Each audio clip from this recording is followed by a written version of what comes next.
পাল academy সেন্টারে তোমাদের সকলকে জানাই আমি স্বাগত। আজকে ক্লাস 9 এর লাইফ সায়েন্সের ক্লাস নিয়ে আমি তোমাদের কাছে চলে এসেছি। আজকে এই ক্লাস 9 এর লাইফ সায়েন্সের যে টপিকসের উপর এই ক্লাসটি শুরু হতে চলেছে সেটি হলো, তোমরা যদি একটু খেয়াল করো তাহলে তোমরা দেখতে পাবে যে আমি বোর্ডে সুন্দরভাবে একটু লিখে রেখেছি হেডিং দিয়ে। কি লিখে রেখেছি? নবম শ্রেণী জীবন বিজ্ঞান। যেহেতু জীবন বিজ্ঞান বা লাইফ সায়েন্সের টিউটোরিয়াল, সেখানে পড়তে হবে তোমাদের পৃথিবীতে কিভাবে এবং কখন প্রাণের সৃষ্টি হয়। পৃথিবীতে কিভাবে এবং কখন প্রাণের সৃষ্টি হয়েছে এই টপিকস নিয়ে আজকের এই টিউটোরিয়ালে সম্পূর্ণ বিস্তারিত আলোচনা করব। তোমরা যদি তোমাদের বইয়ের প্রথম অধ্যায়, বিশেষ করে এটা কিন্তু তোমাদের প্রথম অধ্যায়ের একটি টপিকস, এই প্রথম অধ্যায়ে যদি তোমরা এই পয়েন্টটি বের করো বা এই হেডিংটি যদি বইয়ের মধ্যে বের করো, কি হেডিং? পৃথিবীতে কিভাবে এবং কখন প্রাণের সৃষ্টি হয়, বের করলে তোমরা দেখতে পাবা সেখানে বিশাল বড় একটা হিস্ট্রি দেওয়া আছে, অনেক কিছু লেখা আছে তার মধ্যে। এই হিস্ট্রিটা তোমাদের রিডিং পড়তে হবে। তোমাদের কাজ শুধু রিডিং পড়া। রিডিং পড়লেই তোমরা বুঝতে পারবা যে ওর মধ্যে কি বলেছে এবং কি ধরনের কোশ্চেন তার মধ্যে লুকিয়ে আছে। তোমরা তো এটা রিডিং কেউ পড়বা না, সেই জন্য কি করেছি, তোমাদের পড়াটা যেটা তোমাদের কর্তব্য সেই কাজটা আমি করেছি। তার মানে আমি পড়েছি, আমি পড়ে ওর মধ্যে বুঝে প্রত্যেকটি পয়েন্টস তোমাদের পাই টু পাই নোট করে আমি সুন্দরভাবে এখানে বোর্ডে লিখে রেখেছি। বুঝতে পেরেছ? তো আজকে এই ক্লাসে তোমাদের করণীয় হলো, এই টিউটোরিয়ালটি যখন দেখবা, দেখার সময় তোমরা খাতা এবং পেন দুটো কাছে নিবা।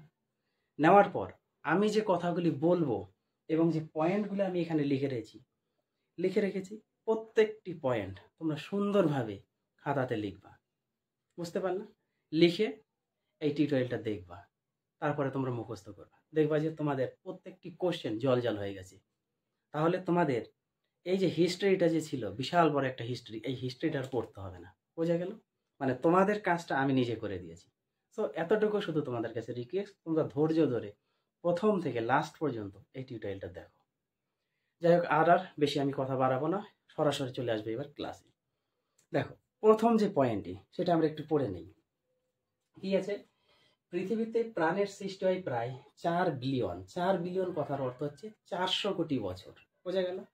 তার মানে প্রথম কোশ্চেন আমরা পেলাম, পৃথিবীতে প্রাণের সৃষ্টি হয়েছে 400 কোটি বছর আগে বা 4 বিলিয়ন বছর আগে। তারপরে এই সময় থেকে জীবিত ও জীবাশ্ম। কোন সময় থেকে? এই যে 400 কোটি বছর বা 4 বিলিয়ন বছর, এই সময় থেকে জীবিত আর জীবাশ্ম, জীবের বিবর্তনের ইতিহাস শুরু হলো। মানে এই সময় থেকে জীবিত আর জীবাশ্ম যে জীবের যে বিবর্তন, সেই বিবর্তনের ইতিহাস, হিস্টরি শুরু হয়ে গেল। বোঝা গেল? কত থেকে? 400 কোটি বছর আগে বা 4 বিলিয়ন বছর আগে থেকে। তখন প্রাণের প্রথম রূপ ছিল, মানে সেই সময় 400 কোটি বছর আগে প্রাণের প্রথম রূপ ছিল কি জানো? এককোষী প্রাণী, এককোষী একটা জীব, এককোষী এক ধরনের জীব। সেই জীবটার নাম কি? Cyano bacteria. সায়ানো ব্যাকটেরিয়া হচ্ছে এককোষী এক ধরনের জীব। তাহলে এখানে আমরা আর একটা কোশ্চেন পেলাম না, যে একটি এককোষী জীবের উদাহরণ দাও, যেটি কোন সময় এই পৃথিবী যখন সৃষ্টি হয় সেই আমলে তৈরি হয়েছে, তাই তো? সেটার নাম হচ্ছে সায়ানো ব্যাকটেরিয়া। এখন সায়ানো ব্যাকটেরিয়ারও একটা পর্যায়ে আছে, কি? সে 3.2 মিলিয়ন বছর আগে উদ্ভব হয়েছিল। এই সায়ানো ব্যাকটেরিয়া 3.2 মিলিয়ন বছর আগে তাকে দেখা গিয়েছিল। এই কোশ্চেনটা তোমরা মনে রাখবা। তার মানে সায়ানো ব্যাকটেরিয়া কত বিলিয়ন বছর আগে দেখা যায়? সেটা হচ্ছে 3.2 বিলিয়ন বছর আগে। বোঝা গেল? আর সায়ানো ব্যাকটেরিয়া হলো একটি এক ধরনের জীব। প্রত্যেকটা কোশ্চেন তোমরা নোট করো। এইবার পশ্চিম অস্ট্রেলিয়ার প্রাচীন শিলায়, পশ্চিম অস্ট্রেলিয়াতে প্রাচীন শিলায় এই ব্যাকটেরিয়ার জীবাশ্ম পাওয়া যায়। এই যে সায়ানো ব্যাকটেরিয়ার জীবাশ্ম কিভাবে পাওয়া যায়? কোটি কোটি বছর আগে উদ্ভিদ এবং প্রাণী যখন চাপা পড়ে গিয়েছিল, চাপা পড়ে যাওয়ার পর যেখানে চাপা পড়ে গিয়েছিল সেখানে সেই প্রাণীর আকৃতি বা আকার ধারণ করাকেই হচ্ছে বলা হয় জীবাশ্ম। বুঝতে পারলা? এই হচ্ছে জীবাশ্ম। তাহলে পশ্চিম অস্ট্রেলিয়ার প্রাচীন শিলায় এই ব্যাকটেরিয়া মানে সায়ানো ব্যাকটেরিয়া জীবাশ্ম পাওয়া যায়। বোঝা গেল? তাহলে সায়ানো ব্যাকটেরিয়া জীবাশ্ম কোথায় পাওয়া যায়? পশ্চিম অস্ট্রেলিয়াতে। এবং সেটি কোন শিলায়? প্রাচীন শিলায়। প্রাচীন মানে পুরাতন শিলায়। তখন বিজ্ঞানীদের ধারণা ছিল, যখন এই যে ব্যাকটেরিয়াটা পাওয়া গেল, তখন বিজ্ঞানীদের ধারণা কি ছিল জানো?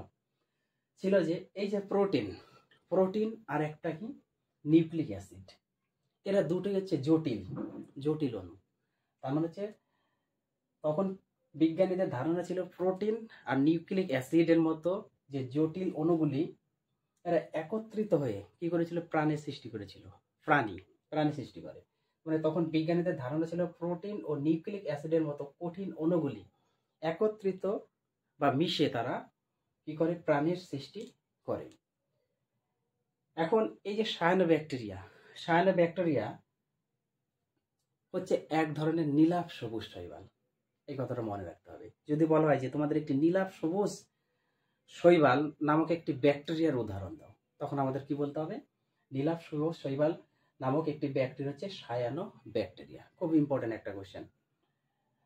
নীলাভ সবুজ শৈবাল নামক একটি ব্যাকটেরিয়া হচ্ছে আমাদের সায়ানোব্যাকটেরিয়া। তাহলে প্রথম যে পয়েন্ট, এই প্রথম পয়েন্ট থেকে আমরা কতগুলি কোশ্চেন পেলাম, তাই না? প্রত্যেকটি পয়েন্ট আমরা কিন্তু নোট করবা, সুন্দরভাবে নোট করবা। এবার আসি পরের পয়েন্টে। বহুকোষী প্রাণীর বিবর্তনের মাধ্যমে ধীরে ধীরে মানুষের সৃষ্টি হয়। মানে মানুষ কিভাবে সৃষ্টি হয়েছে এই বিষয়টা আমাদের জানতে হবে। কিভাবে সৃষ্টি হলো? বহুকোষী প্রাণী।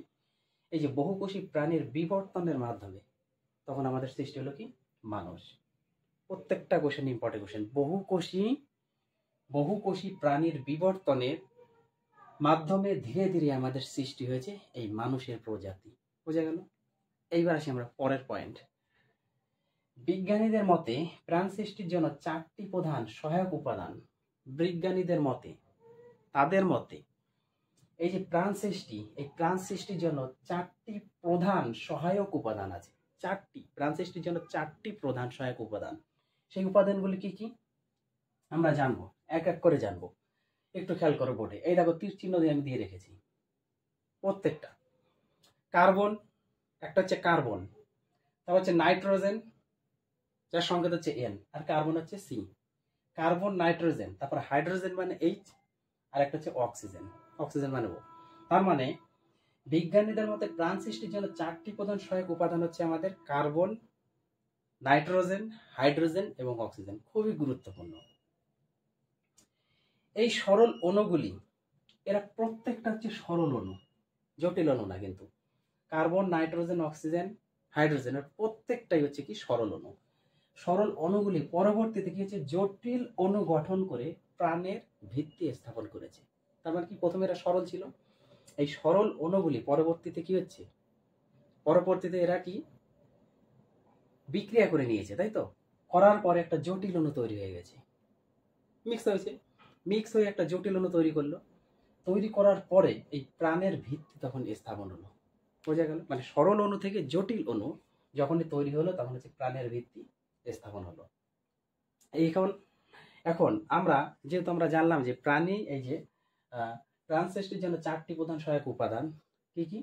কার্বন, নাইট্রোজেন, হাইড্রোজেন এবং অক্সিজেন। এখন কার্বন, হাইড্রোজেন, নাইট্রোজেন, অক্সিজেন সম্বন্ধে আমরা আর একটু ডিটেলসে জানবো।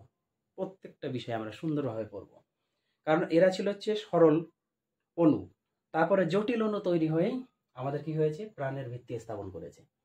এখন কার্বন সম্বন্ধে আমরা একটু জানি। কার্বন কি? কার্বন হলো প্রাণের ভিত্তি। এটি বিভিন্ন জটিল অণু গঠনে বা গঠন করে। কার্বন হলো প্রাণের ভিত্তি, এটি বিভিন্ন জটিল অণু গঠন করে।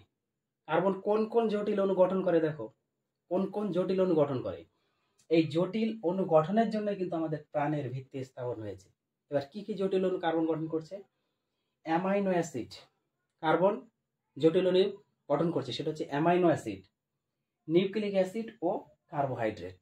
দেখো অ্যামাইনো অ্যাসিড, নিউক্লিক অ্যাসিড ও কার্বোহাইড্রেট। তাহলে কার্বন যে জটিল অণু গঠন করলো সেই অণুগুলির নাম কি? অ্যামাইনো অ্যাসিড, নিউক্লিক অ্যাসিড আর একটা কার্বোহাইড্রেট। বোঝা গেল? এইবার আসি আমরা হাইড্রোজেন। হাইড্রোজেন কি? হাইড্রোজেন হলো প্রাণের প্রধান উপাদান। এই হাইড্রোজেন হচ্ছে আমাদের প্রাণের প্রধান একটা উপাদান। সেটা কি? এটি জল ও অনন্য অণু গঠনে সাহায্য করে। জল ও অন্যান্য অণু গঠনে সাহায্য করে। কারণ জল কিভাবে গঠিত হয়, অক্সিজেন পরমাণুর সাথে যুক্ত হয়ে কি হচ্ছে আমাদের, যখন অক্সিজেন পরমাণুর সাথে হাইড্রোজেন যুক্ত হচ্ছে তখন কি হচ্ছে, আমাদের জল তৈরি হচ্ছে, তাই না? জল তৈরি হয়, এই জন্য বলা হয়েছে হাইড্রোজেন হলো প্রাণের প্রধান উপাদান। কেন বলা হয়েছে, কারণ এখানে জল তৈরি হচ্ছে। এই যে এটি জল ও অন্যান্য অণু গঠনে সাহায্য করে, সেই জন্য হচ্ছে হাইড্রোজেন প্রাণের প্রধান উপাদান। বোঝা গেল?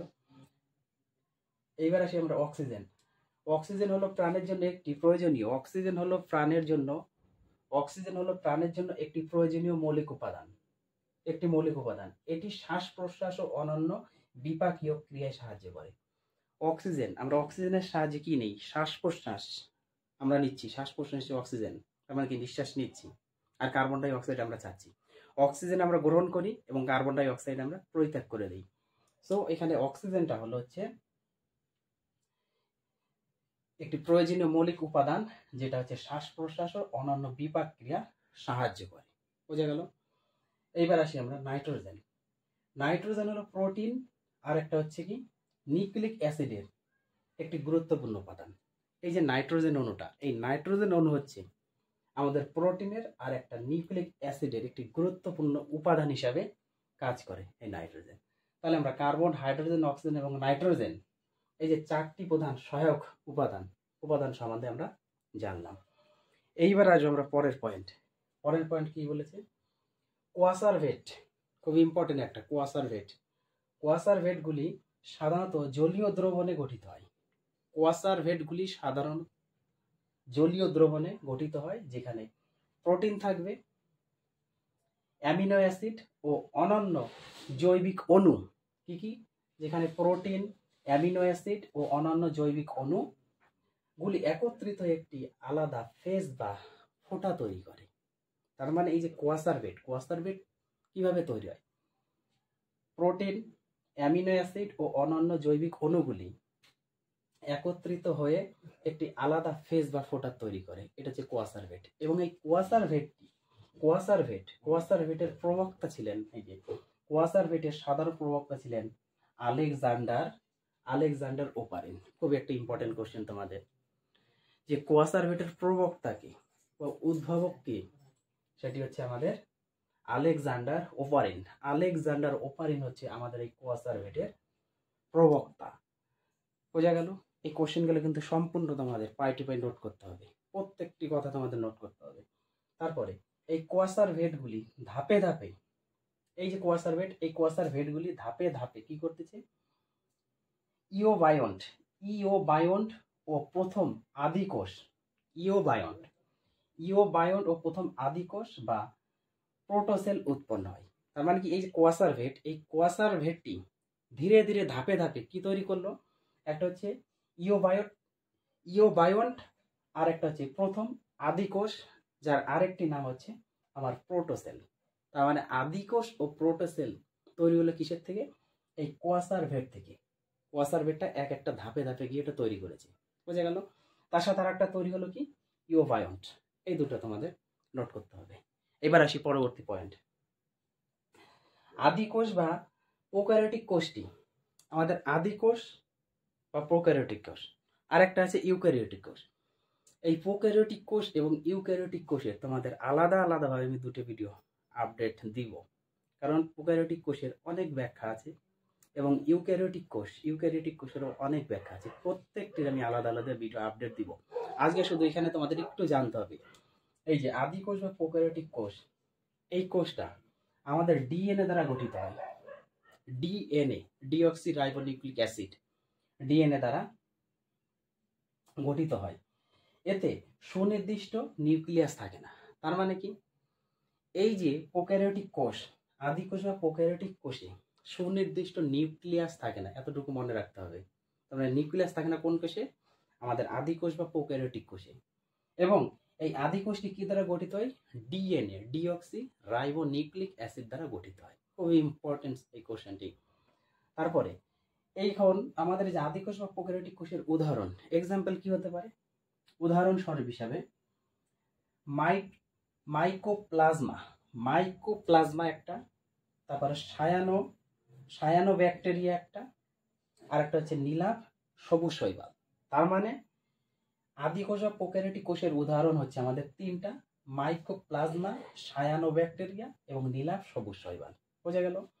এটি জীবদেহের প্রাচীনতম ও সবচেয়ে সহজ প্রকার কোষ।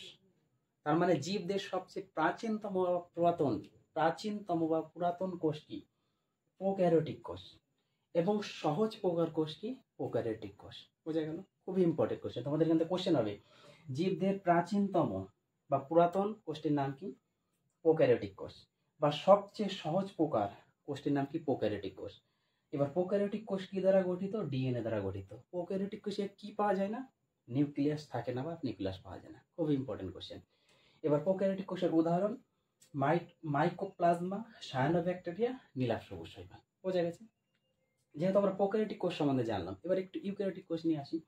ইউক্যারিওটিক কোষ দেখো, আদি ইউক্যারিওটিক কোষ হলো নিউক্লিয়াসযুক্ত কোষ। তার মানে আদি ইউক্যারিওটিক কোষে নিউক্লিয়াস থাকে। উদাহরণ কি? Mitochondria, endoplasmic reticulum. মাইটোকন্ড্রিয়া এবং এন্ডোপ্লাজমিক রেটিকুলাম হলো আমাদের আদি ইউক্যারিওটিক যুক্ত কোষ বা নিউক্লিয়াস যুক্ত কোষ। এই হচ্ছে তোমাদের পৃথিবীতে কিভাবে এবং কখন প্রাণের সৃষ্টি হলো, কোন পদ্ধতিতে, কোন পর্যায়ে, কিভাবে তৈরি হলো, প্রত্যেকটি পয়েন্ট আমি নোট করেছি। সুন্দরভাবে তোমরা